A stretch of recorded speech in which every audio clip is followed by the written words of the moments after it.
Kalian mungkin sudah sangat familiar dengan arak Bali, yang sudah sangat melegenda dan populer ini.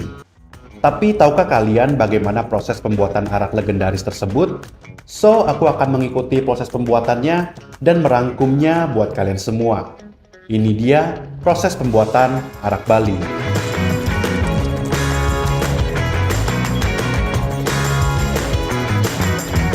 Sekarang aku berada di dapur Bali Mula, lebih tepatnya di Desa Les, bagian paling utara di Pulau Bali. Nah, di tempat ini tuh sangat unik karena mereka masih memproses pembuatan arak Bali yang masih sangat tradisional. Kita akan cek seperti apa proses pembuatan arak Bali dari awal hingga akhir.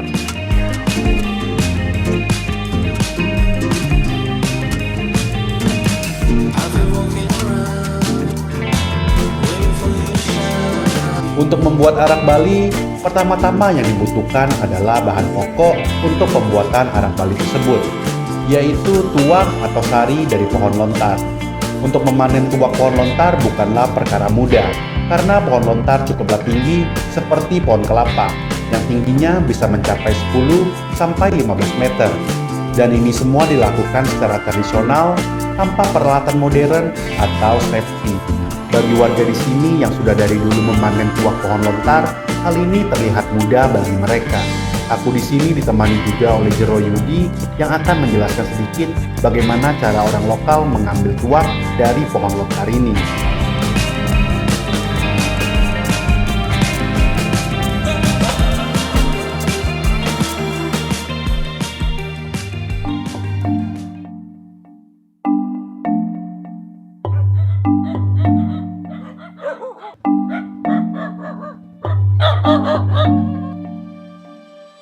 Pak Jero, Ya, ini lagi proses apa nih sekarang? nah ini kan nyadap tuak. Jadi panen tuaknya ya seperti ini.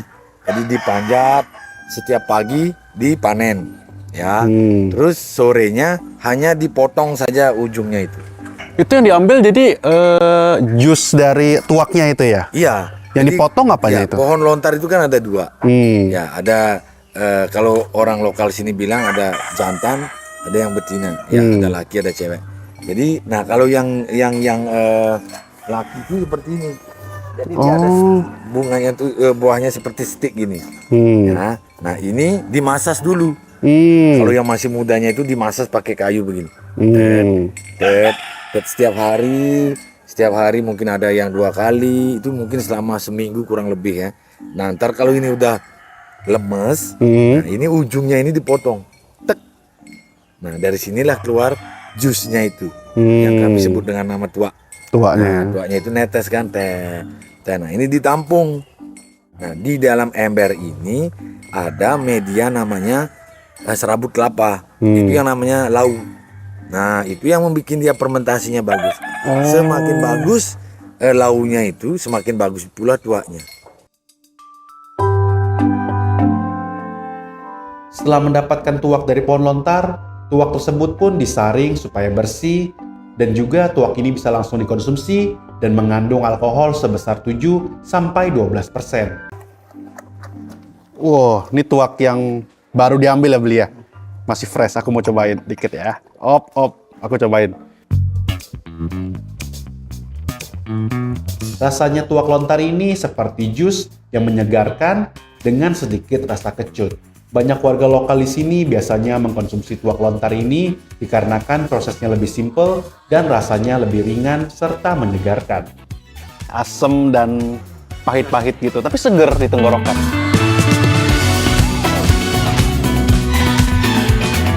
Jadi ini adalah buah lontarnya guys. Nah kalau buahnya tuh bisa langsung dinikmati ya. Ini seperti kolang-kaling gitu guys. Kayak kelapa gitu ya, daging kelapa ya. Enak nih, seger.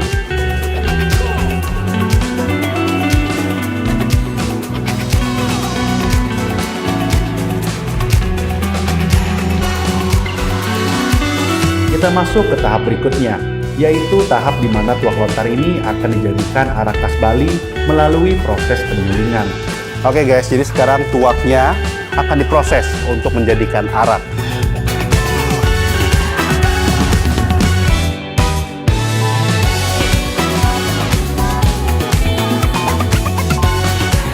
Proses ini sebenarnya cukup sederhana, di mana tuak lontar tadi akan dimasak di media yang telah dimodifikasi untuk mengambil uap dari proses pemasakan tersebut.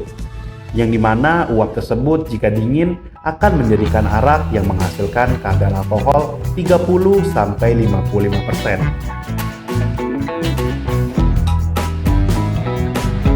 Dikarenakan proses ini masih sangat tradisional, maka media kayu bakarlah yang akan digunakan sebagai api. Selain lebih murah, kayu bakar juga memberikan aroma yang lebih natural buat arak nantinya. Setelah itu api pun dinyalakan dan selagi menunggu tuak lontar mendidih, mereka pun menyiapkan empal lontar.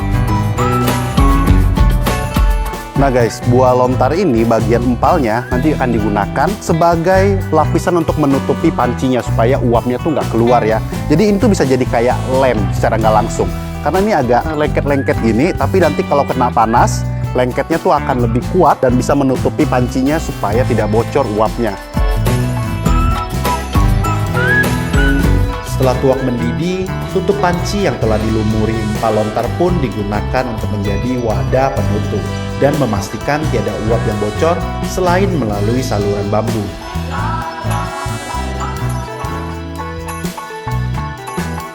Nah sekarang ini tuaknya lagi direbus untuk mencari uapnya dan ini udah di-seal semua ya pancinya. Jadi uapnya tuh gak akan keluar dan akan masuk ke bambu ini dan ini namanya tuh proses destilasi.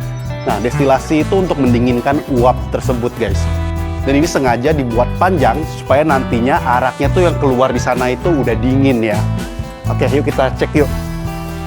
Nih, ini araknya nih guys. Jadi yang tersisa itu adalah kadar alkoholnya. Dan nantinya kadar alkoholnya akan lebih tinggi ya. Kalau sebelumnya kan tuak sekitar 5 atau 10%, kalau ini bisa mencapai 20-40% guys. Dan ini uap yang panas tadi karena sudah melalui proses destilasi di bambu ini akhirnya menjadi dingin guys. Oh ya, di sini juga mereka membuat proses pembuatan gula lontar.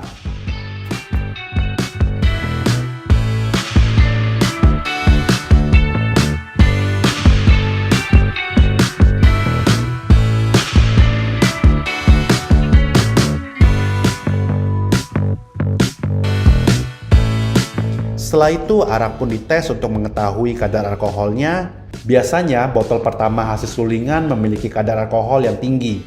Setelah itu, botol kedua akan turun kadar alkoholnya. Dan seterusnya turun lagi kadar alkoholnya di sulingan ketiga. Proses pembuatan arak Bali ini memakan waktu seharian. Dan kini, saatnya buat aku mencoba arak Bali tersebut. Oke guys, kita udah lihat proses pembuatan araknya dari awal hingga akhir, tapi ada satu yang kurang, yaitu kita belum cobain araknya. So, kita akan cobain arak orinya yang 35% dulu. Ya, kita cobain dikit. Tesnya lembut. Di tenggorokan tuh nggak panas ya, lembut banget, enak. Ada sedikit kayak manis-manisnya gitu ya. Rasa buahnya tuh kayak kerasa banget gitu loh guys. Dan enak sih, nggak terlalu terkesan seperti alkohol yang 35% gitu. Enak. Sekarang aku mau cobain yang arak ori 45%-nya. Ini lebih smooth lagi.